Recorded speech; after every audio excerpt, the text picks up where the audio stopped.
Guys, आप सबका हमारे YouTube चैनल में स्वागत है। आज से क्या है कि हिस्ट्री गई स्टार्टिंग करते हैं। कुछ लोगों ने कमेंट किया है कि हिस्ट्री की जितने भी टॉपिक्स है वो बता दीजिए, उसके बारे में क्लास बनाइए। तो आज हम क्या कर रहे हैं कि हिस्ट्री को लेकर के चल रहे हैं, आज से शुरुआत कर रहे हैं। तो सबसे पहले क्या है कि इतिहास को हम जान लेते हैं कि इतिहास क्या होता है और इतिहास को कितने पार्ट्स में बांटा गया है और किन किन रूपों से उसका जो है हम अध्ययन करके जानकारी प्राप्त कर सकते हैं कि किस टाइम पर कौन सा आविष्कार हुआ है, जिससे क्या है कि आगामी परीक्षा में क्वेश्चंस पूछे जाते हैं और जो है आपकी परीक्षा में क्वेश्चंस वहीं से निकल करके आते हैं। तो उसको किस तरीके से हम अध्ययन करें जिससे क्या है कि हम उन सारे क्वेश्चन को सॉल्व कर सकें। तो सबसे पहले हम ये जान लें कि इतिहास क्या होता है। इतिहास क्या है? इतिहास क्या है कि अतीत होता है। हर चीज़ का जो भी अतीत होता है उसको क्या कहेंगे? इतिहास होता है। और अतीत का अध्ययन करना क्या कहलाते हैं? इतिहास कहलाता है। अतीत में घटित घटनाओं का अध्ययन करना हमारा इतिहास में आ जाता है। यानी कि अतीत में जो भी चीज़ बीत गई हो तो वो हिस्ट्री में चली जाती है, यानी कि पास्ट में चली जाती है। और दूसरी बात ये कहते हैं कि अगर हम इधर जाने कि इतिहास का जनक किसे माना जाता है, तो इतिहास का जनक आपका हेरोडोटस को माना जाता है।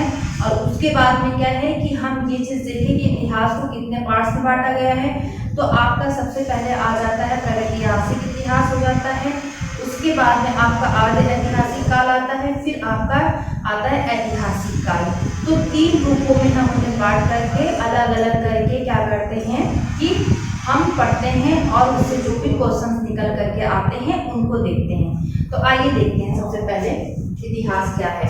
जैसा कि वे पहले बता चुके हैं कि अतीत में घटित घटनाओं का अध्ययन करना है इतिहास में। इतिहास का अध्ययन करना क्यों आवश्यक है ये भी जान लेते हैं, ताकि जो भी आविष्कार हुए हैं, जो भी चीज़ें घटित हुई हैं, जो वीर पुरुष हुए हैं, उनको लेकर के उनकी जो वीर गाथाएँ हैं उनसे क्या है कि हम अपने आप को क्या कि पॉजिटिव वे में पॉजिटिव चीज़ें सीख सकें, या फिर जो गलतियाँ की गई हैं तो उनको दोहराया ना जा सके। इस प्रकार से क्या है कि गुलाम वाला हमारा भारत, तो उन सारी चीज़ों को हम ध्यान रखें कि हम जो है जो हमारे पूर्वजों ने गलतियाँ की उनको ना करें। तो दोनों चीज़ें लेके चलेंगे, पॉजिटिव और नेगेटिव, कि हमें सीख भी मिलती है उन चीज़ों से और क्या है कि ये भी पता चलता है कि हमारे आदिकाल में जो मानव रहता था वो किस तरीके से रहता था, उनका रहन सहन क्या था, उस टाइम पे साइंस क्या थी और आज कितना डेवलपमेंट हो चुका है, कितना परिवर्तन हो गया है। तो पूरी सारी चीज़ों का अध्ययन करना और पता करना कि क्या क्या चीज़ें हैं, ये सारा आपके इतिहास में आ जाता है।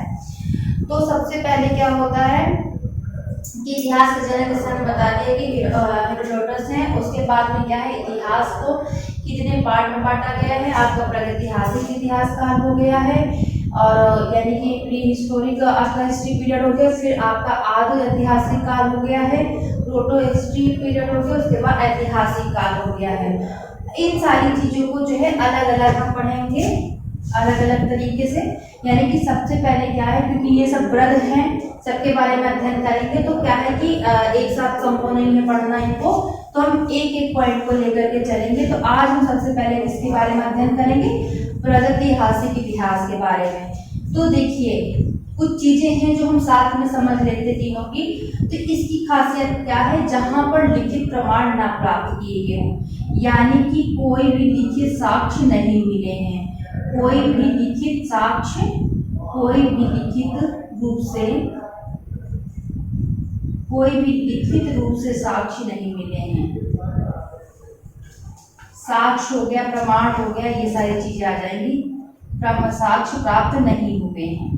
तो ये इसकी पहचान है। प्रागैतिहासिक इतिहास क्या है, जहां पर क्या है कि लिखित चीजें हमें प्राप्त नहीं हुई हैं, किसी भी तरीके से नहीं प्राप्त हुई हैं। अब आते हैं आधु ऐतिहासिक काल में। यहाँ पर भाई लिखित प्रमाण तो मिले हैं, जो भी साक्ष्य प्रमाण है, लिखित प्रमाण प्राप्त किए गए हैं, लेकिन उसे पढ़ा नहीं गया है।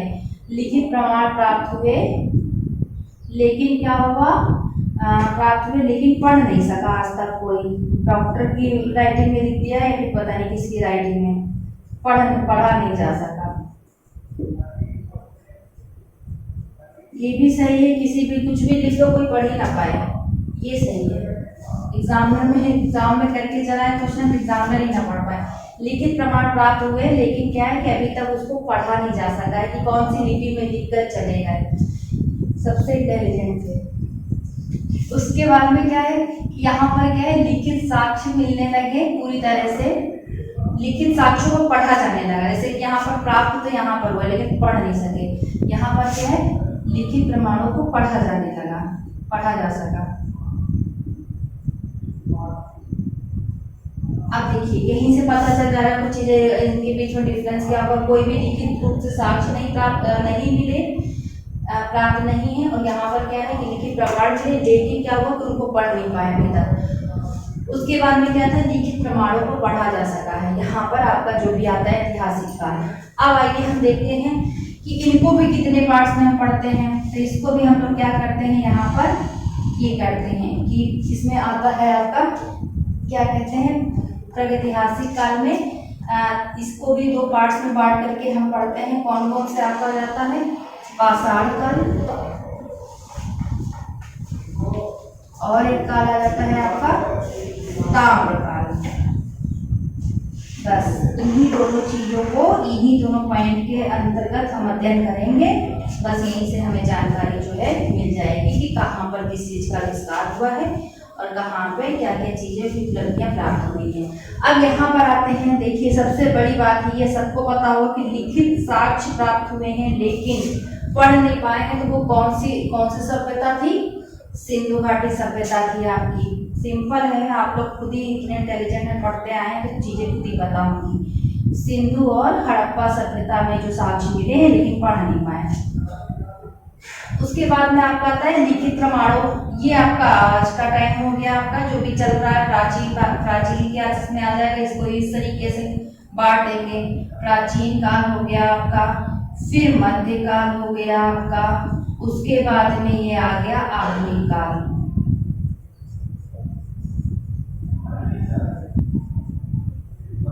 अब हम समझते हैं कि इन तीनों को हम पढ़ेंगे तभी जाकर के प्राचीन भारत के इतिहास को समझ पाएंगे।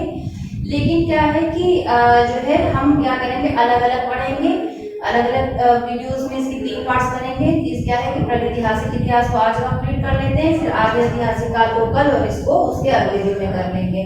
तो यहाँ पर क्या है, इतनी चीज समझ में आ गई। कोई लिखित प्रमाण नहीं मिला, इसको कितने पार्ट्स में बांट दिया, पाषाण काल में और ताम्र पाषाण काल में। अब आइए हम देखते हैं कि पाषाण काल के भी पार्ट किए गए हैं। पाषाण काल को भी 3 पार्ट्स में हम पढ़ते हैं। सबसे पहला आपका आ जाएगा पूरा पाषाण काल। सबसे पहले आपका आ जाएगा पूरा पाषाण काल, फिर आपका आ जाएगा मध्य पाषाण काल, फिर आपका आ गया नवपाषाण काल। बस इतना समझ लिया, हो गया कल्याण। इतना आ गया है कि इतने पॉइंट्स को पढ़ लिया। पूरा पाषाण काल में पढ़ेंगे, मध्य पाषाण काल में, नवपाषाण काल में और ताम्र काल में जो चीजें उपलब्धियां मिली हैं, जिनके साक्ष्य मिले उनको पढ़ लेंगे। सिंपल है, कुछ भी टफ नहीं है कि पूछ लिया क्वेश्चन लिखित प्रमाण कहाँ से मिले, पढ़े नहीं गए, सिंधु हड़प्पा सभ्यता से हो गया, इसके बारे में पढ़ लेंगे। उसके बाद में जो भी आपका लिखित प्रमाणों को पढ़ा जा सका, यह आपका प्राचीन, मध्य, आधुनिक हो गया, आपका वैदिक पीरियड से मुगल पीरियड से आज के टाइम तक का वो चीज हो जाएगी। तो ये तीनों का अध्ययन हम करेंगे अलग अलग। आप क्या करते हैं कि इसको पढ़ते हैं कि पूरा पाषाण काल में और मध्यकाल में और नवपाषाण काल में क्या क्या उपलब्धियां प्राप्त हुई है, इसको आप लोग नोट कर लीजिए, फिर हम आगे बताते हैं। इसको हम देखते हैं कि पूरा पाषाण काल की अवधि तो लगभग लेकर के चलेंगे। तो इसमें क्या है, हर लगभग ही लिखेंगे क्योंकि अभी तक जो है हर अलग अलग दिया हुआ है हर जगह से। 20 लाख ईसा पूर्व से इसका आता है लगभग 20 लाख ईसा पूर्व से जो है आपका 12,000 ईसा पूर्व तक माना गया है। 12,000 ईसा पूर्व तक इसकी काल अवधि का भी ध्यान देंगे। और इसका हमने कितना माना है, 12,000 मध्य पाषाण काल का साक्ष्य मिला है। तो इसको भी लगभग करके ये एनसीईआरटी से लिया गया है, जितना बताया गया है लगभग 12,000 से ही आ जाएगा आपका 10,000 ईसा पूर्व।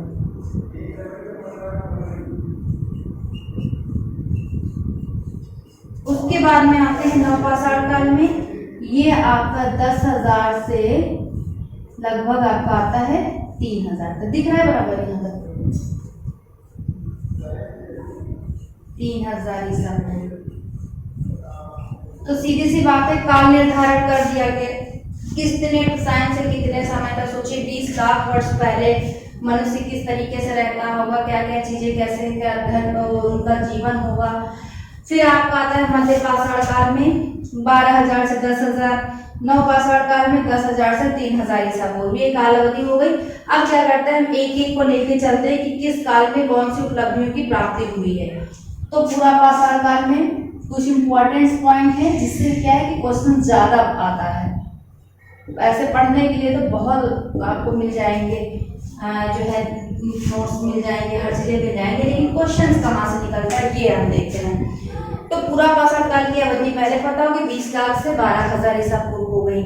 और दूसरी बात क्या है कि इस समय के मानव को क्या कहते थे, आदि मानव। आदि मानव आगे आप लोग समझ लेंगे कि इस समय के मानव जो थे वो कौन से मानव कहलाते थे, आदि मानव कहलाते थे। और दूसरी चीज क्या थी कि इस टाइम पे क्या था कि मनुष्य क्या था, अस्थिर था। इस समय का मानव अस्थिर था, खाना बदोश था। इसका अर्थ यही होगा जिसके रहने का कहीं भी स्थायी ना हो, स्थायी ना हो तो खाना बदोश उसी में आ जाएगा। और क्या था, पत्थरों के औजारों का निर्माण करना शुरू कर दिया था। पत्थरों के औजारों का निर्माण करना शुरू कर दिया था। और हाँ, एक चीज और है कि यहाँ पर क्या है कि जो भी पेंटिंग थी, चित्रकारी की कला भी प्राप्त हुई है, जो कि क्या है बहुत बड़ी उपलब्धि है। तो आपका भीमबेटका से जो है, भीमबेटका की गुफाओं से, ये बहुत इंपॉर्टेंट है। भीमबेटका की गुफाओं में जो है चित्रकारी जो मिली है, वहां से पता चलता है कि यहाँ चित्रकारी, भीमबेटका की गुफाओं से चित्रकारी प्राप्त हुई है वहां से जो है पता चलता है कि पूरा पाषाण काल के जो लोग थे वो क्या करते थे, चित्रकारी में भी इंटरेस्ट रखते थे। और भीमबेटका कहाँ पर है आपका, MP में है। इसे ध्यान रखेंगे बहुत अच्छे से। फिर आपका आता है यहाँ पर एक खोज की, एक और बहुत इंपॉर्टेंट खोज थी, क्या थी, आग की खोज। आग की जो खोज थी वो भी कहां से हुई, पूरा पाषाण काल से। ये आपका लिखा हुआ है और आगे कर लीजिएगा। तो ये चीजें इसकी जो है कुछ इंपॉर्टेंट पॉइंट थे जो कि हो चुके हैं कि शिकार करना भी इसी काल में सीख लिया था। शिकार करना, देखिए अगर इसको आप पढ़ेंगे, किसी पुस्तक में पढ़ेंगे या फिर और कहीं पढ़ेंगे, इसका थ्योरी पार्ट पढ़ेंगे जो वृहद तरीके से होगा, तो वहां पर क्या चीजें दी रहेंगी। सबसे पहले आपका क्या जाएगा कि आदि मानव था, भटकता रहता था, इधर उधर अपना भटकता था, किसकी तलाश में, भोजन की तलाश में। उसको कुछ भी नहीं पता होता था कहाँ है, क्या कर रहा है। लेकिन क्या था कि भूख लगती थी, तो उसमें क्या है, जैसे आजकल हमारे ये आपके पंछी हो गए कि उठते हैं सुबह तो अपने भोजन की तलाश में जाते हैं, उस टाइम मानव की भी यही हालत थी। तो उस टाइम का मानव क्या कहलाता था, आदि मानव कहलाता था। अस्थिर था, कोई भी उसकी स्थिरता नहीं थी कि कहाँ रहना है कहाँ नहीं रहना है। भोजन की तलाश में जहाँ पहुंचे, जहाँ खाने को मिला वहीं रुक गए, वहीं वो अपना जीवन यापन कर रहे हैं। खाना बदोश का भी यही अर्थ है कि जिसका जो स्थिर न रहे। उसके बाद क्या हुआ कि धीमे धीमे क्या करना शुरू करते हैं, वो पत्थरों का निर्माण करना, पत्थरों के औजारों का निर्माण करना शुरू कर दिया है। क्यों, क्योंकि मनुष्य ऐसी जाति है जिसको भगवान ने क्या दिया, मस्तिष्क दिया। वो मस्तिष्क सभी प्राणी में, लेकिन सोचने समझने की क्षमता जो है मनुष्य में भी है। तो क्या है कि आविष्कार करना मनुष्यों में है कि लगातार क्या है कि नए नए आविष्कार करने की जो क्षमता दी है भगवान ने, तो वो क्या है कि उसके माध्यम से वो लगातार क्या विस्तार करता आया है और करता जा भी रहा है। तो क्या है, अपनी सुविधाओं के हिसाब से जो भी चीजें होती है, आवश्यकता होती है, तो भी इन लोगों ने भी धीमे धीमे क्या किया, चीजों को सीखा। पत्थर थे, और जैसे ये पत्थरों का ही कहते हैं कि ये तो बहुत बचपन से सब पढ़ते आए हैं कि दो पत्थर का गेम खेल रहा था, कोई आदि मानव था, वो आपस में घिस रहा था, तो उससे आग उत्पन्न हुई। तो उसके दिमाग में एकदम से चीज आ गई कि इसको घिसने से क्या होगा कि आग होगी, उत्पन्न होगी। उससे क्या होगा कि जैसे पहले शिकार करके क्या करता था कि मनुष्य ऐसे ही कच्चा खा जाता था, जिससे क्या होता था कि डाइजेशन में प्रॉब्लम या फिर बहुत देर से पचना और भी काफी डिजीज वगैरह हो जाती थी। फिर क्या हुआ कि वो मांस को पका कर खाने लगा। तो ये सारी उपलब्धियां हो गई कि देखिए यहाँ से लेकर के सिर्फ सोचने समझने की क्षमता और आविष्कार करने की क्षमता जो मनुष्य में, यहाँ से हम लोग देखते हुए चलेंगे और जो आधुनिक काल आएगा देखेंगे कहाँ से कहाँ तक मनुष्य पहुंच चुका था। फिर क्या है कि भाई देखिए संस्कृति के बिना जो है हर चीज अधूरा है, जो कि हमारी साहित्य जो सरस्वती माता जी हैं।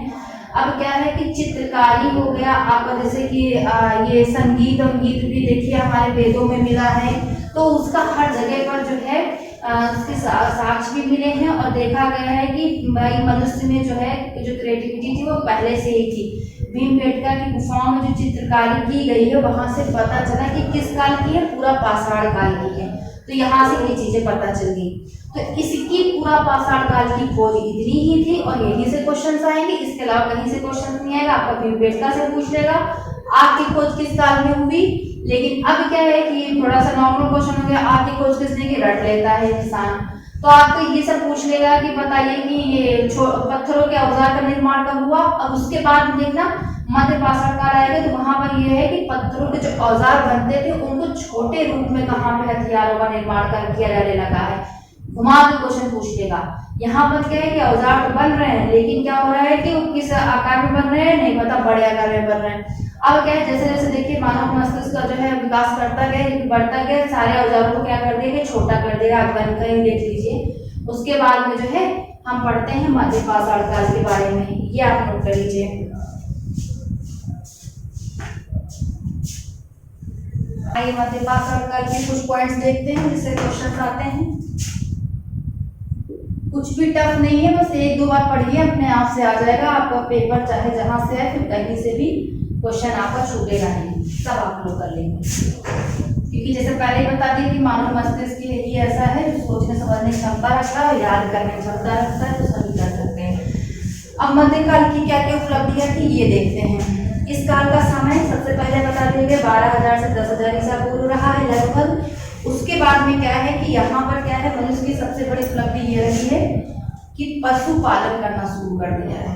पशुओं का पालन करना, पशुपालन करना स्टार्ट कर दिया। लेकिन सबसे पहला पशु मनुष्य का पालतू पशु कौन था जिसको उसने पालतू बनाया, तो ये भी क्वेश्चन आता है कि सबसे प्रिय और सबसे पहले कौन सा पशु ऐसा था जो मनुष्य का पालतू पशु बना। तो सर्वप्रथम कुत्ता था जिसे मनुष्य ने जो है पालतू बनाया। कुत्ता था, कुत्ता जानवर था या फिर जो भी है, जो कि प्रिय भी था, मनुष्य का प्रिय भी था।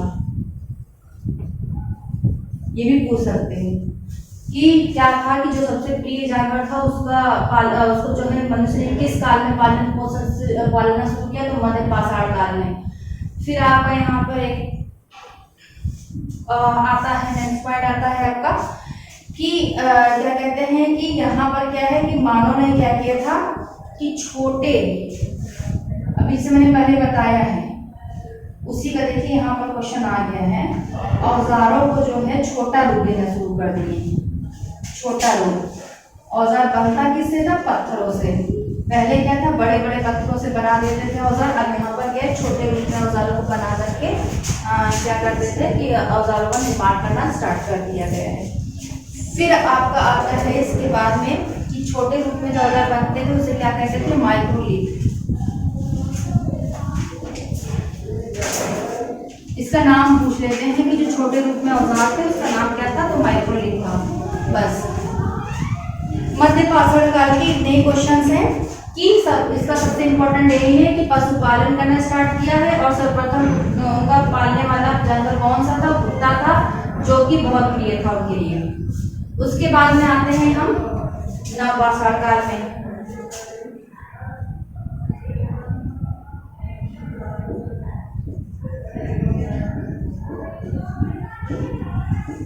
नवपाषाण काल इसकी उपलब्धियां देखते हैं। टाइम पता है 10,000 से 3,000 ईसा पूर्व। अब इसकी उपलब्धियां हम देखेंगे नवपाषाण काल में क्या था। इसमें इसकी उपलब्धि थी सबसे पहले स्थायी आवास, यहाँ पर मनुष्यों ने जो है मकानों को बनाना शुरू कर दिया, तो जो कि झोपड़ी बना के जैसे भी रहते थे उसका क्या था, स्थायी आपकोपन हो गया था। क्या था, पहले क्या था कि भाई यहाँ पर देखिए आग की खोज हुई, फिर उसे पता चल गया किस तरीके से शिकार करना है, औजार भी बना लिए, हथियार भी बना लिए, फिर धीरे धीरे कुत्ते को पालतू बना लिया, फिर क्या किया कि और भी औजारों का छोटा रूप देना शुरू कर दिया। फिर अब उन्होंने क्या सोचा, कहते नहीं कि आवश्यकता के अनुसार जरूरतें बढ़ती जाती है, तो उसी हिसाब से जैसे जैसे ये क्या कहते हैं आविष्कार होता गया, वैसे वैसे इन लोगों की जरूरतें भी बढ़ती गई उनके हिसाब से। तो स्थायी में आवास हो गया। और दूसरी चीज ये आ गया क्या कि यहाँ पर क्या है कि जैसे यहाँ पे क्या हुआ कि सर्वप्रथम कुत्ते को पालतू बनाया, तो यहाँ पर क्या हो गया, विधिवत पशुपालन शुरू कर दिया, विधिवत रूप से पशुपालन स्टार्ट कर दिया। अंतर यही होगा कि अब यहाँ पर क्या है कि कौन सा पशु है किस काम में उपयोग में लाया जाएगा, उसका विधिवत रूप से जो है पशुपालन किया जाने लगा। और इसकी सबसे बड़ी उपलब्धि ये पूछ लेता है एग्जाम में, पहिए का आविष्कार। पहिए का आविष्कार जो है कहाँ पर हुआ, इसी टाइम पे हुआ है, आपका नवपाषाण काल में हुआ है। इसके अलावा कुछ पॉइंट्स हैं कि यहाँ पर जो है कृषि का जो है कृषि करना भी यहीं से स्टार्ट किया है, तो ये ज्यादा इंपॉर्टेंट है पहिया आपका। और दूसरा कृषि करना इसी काल से शुरू कर दिया है। बस यही कुछ इसके इम्पोर्टेंट पॉइंट है जो ज्यादा एग्जाम में पूछे गए हैं। जैसे आपका ये हो गया पहिए का विस्तार हो गया, कृषि का हो गया, आग की खोज कब की गई है, पुरापाषाण काल में की गई है, और क्या है इसमें क्या चीज आ गई है, आ जाएगी जानवरों का पालन पोषण, जानवर को कुत्ता किस काल में पाला गया था, तो आपका मध्यपाषाण काल में पाला गया था। अब आते हैं हम यहाँ पे सेकेंड पॉइंट पे, ताम्रपाषाण काल। ताम्रपाषाण काल क्या है कि नवपाषाण काल के बाद जो भी काल आया उसको ताम्रपाषाण काल का नाम दिया गया है। और ताम्रपाषाण काल का नाम देने का अर्थ क्या है, यहीं से पता चल रहा है कि भाई तांबे का विस्तार हुआ है।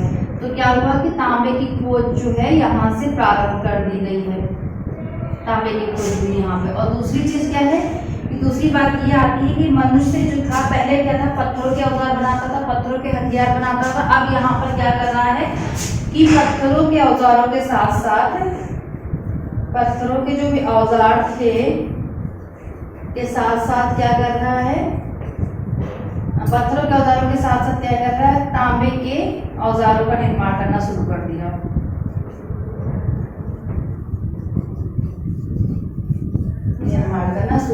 बस इसमें इतना ही आता है कि तांबे की खोज किस काल में की गई है, ताम्रपाषाण काल में की गई है, इतना ध्यान रखना है। अब इसके बाद में कुछ देखते हैं कि कुछ खोज की गई है, जैसे गेहूं कहाँ से मिला है, जौ कहाँ से मिला है। इससे क्वेश्चन आते हैं कि आप बताइए कि चावल के साक्ष्य कहाँ से मिले हैं, कौन सा देश रहा है, कौन सा राज्य रहा है, जिससे क्वेश्चन पूछते हैं। तो उसको हम देख लेते हैं कि सबसे पहले क्या है, यहाँ पे कुछ इंपॉर्टेंट निकाल लेंगे जिसको लिख कर चलेंगे, यहाँ से क्वेश्चन आपके निकल के आते हैं। अनाजों की बात करेंगे कि अनाजों की सबसे पहले उपलब्धि कहाँ से हुई थी, सबसे पहले कौन सा अनाज है, जैसे कृषि बताया गया है आपका नवपाषाण काल में जो है कृषि करना आरंभ कर दिया है, लेकिन सबसे पहले कृषि किसकी की गई है, तो आपका आता है गेहूं और जौ की आती है, जौ और गेहूं। तो ये चीजें ध्यान रखेंगे, कुछ इम्पोर्टेंट पॉइंट्स को।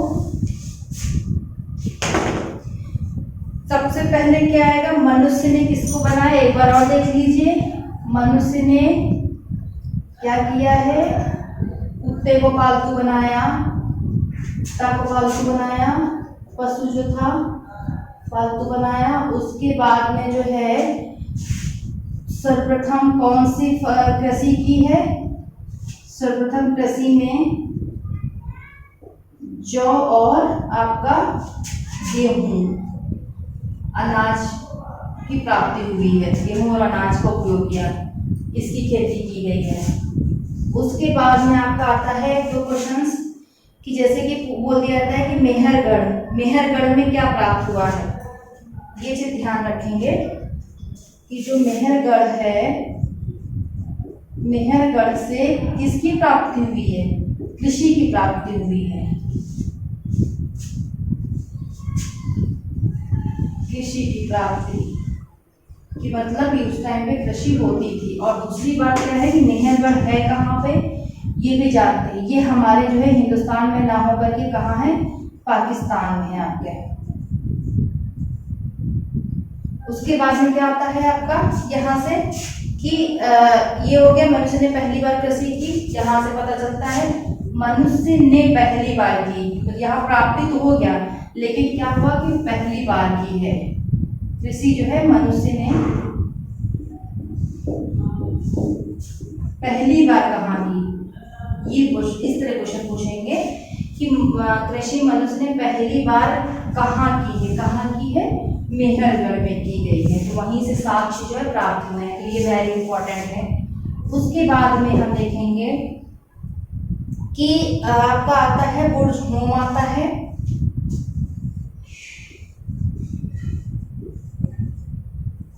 आपका आता है बुर्जहोम, ये कहाँ है, आपके कश्मीर में है। यहाँ से क्या चीजें मिली हैं कि यहाँ से क्या है कि यहाँ पर मनुष्यों को जो होता था जमीन के अंदर गड्ढा बनाकर गर्त आवास में रहते थे। इसका पता चला है कि गर्त आवास की प्राप्ति हुई है, यानी कि जमीन के अंदर गड्ढा बनाकर जो है लोग रहते थे, यहाँ से पता चला। और दूसरी चीज क्या प्राप्त हुआ है कि मनुष्यों के शवों के साथ में क्या है, कुत्ते को दफनाया जाता था, कुत्ते को भी दफनाया जाता था।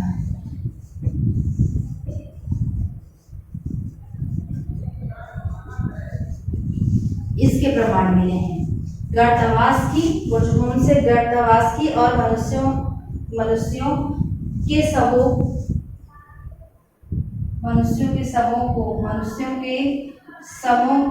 को के साथ, यहाँ पे छूट गया, आप लोग कर लीजिए, मनुष्यों के शवों के साथ कुत्तों को भी दफनाया जाता था। ये चीज यहाँ बुर्जहोम से मिली। मेहरगढ़ से क्या कि पहली बार कृषि मनुष्य ने कहाँ की है, तो आपकी पहली बार कृषि कहाँ की गई है, मेहरगढ़ में, वहीं से साक्ष्य की प्राप्ति हुई है। फिर एक दो चीजें और हैं, क्या है कि आपका आता है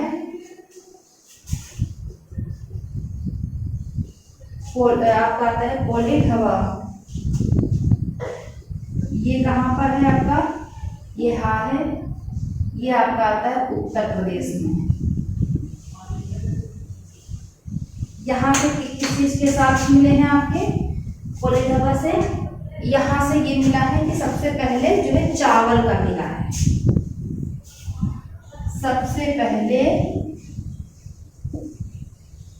चावल के साक्ष्य, चावल के प्रमाण मिले हैं, चावल की खेती के प्रमाण।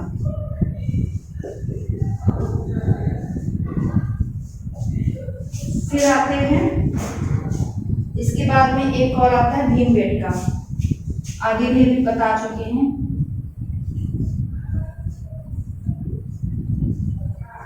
कहाँ है भीमबेटका आपका, मध्य प्रदेश में है।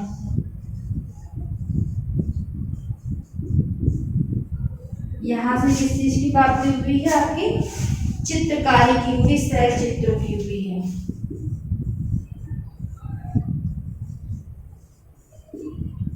कहाँ, किसमें, गुफाओं में।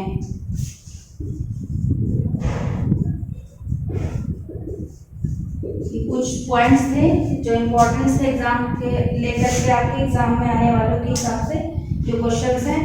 तो अब इसको समझेंगे कि कुत्ते को सबसे पहले पालतू कुत्ता बनाया, जानवर को बनाया, मनुष्य का सबसे पहला पालतू जानवर कौन था, कुत्ता था। तो सर्वप्रथम किसके साक्ष्य मिले, कृषि में कौन कौन सी चीजें आई हैं, सबसे पहले जौ का, फिर गेहूं का मनुष्य ने कृषि की है। फिर आता है कि मेहरगढ़ में क्या प्राप्त हुआ है, तो वहां पे कृषि मनुष्य ने पहली बार कहाँ पे कृषि करना शुरू किया है, तो मेहरगढ़ से उसकी बात पता चली, जो कि पाकिस्तान में है, हिंदुस्तान में नहीं है। फिर आपका आता है बुर्जहोम, ये कहाँ पर है, कश्मीर में। यहाँ से किसके साक्ष्य मिले, गर्त आवास, यानी कि जमीन में जो है गड्ढा खोद करके जो है मनुष्य रहता था, उसके प्रमाण मिले हैं। और क्या है कि मनुष्यों के शवों के साथ में जो है कुत्तों को भी दफनाया जाता था, जो कि उनको पालतू कुत्ता होता था। फिर आपका आता है वो ये कोलिडोवर, जो कहाँ पर है, उत्तर प्रदेश में। यहाँ से किसके साक्ष्य मिले, चावल के। ये क्वेश्चन बहुत पूछते हैं, चावल के साक्ष्य कहाँ से प्राप्त हुए हैं। फिर आपका आता है भीमबेटका। भीमबेटका कहाँ पर है, एमपी में है, जहाँ से क्या हो, शैल चित्रों एवं गुफाओं में जो भी चित्रकारी की गई उसका जो है साक्ष्य हमें प्राप्त हुए हैं।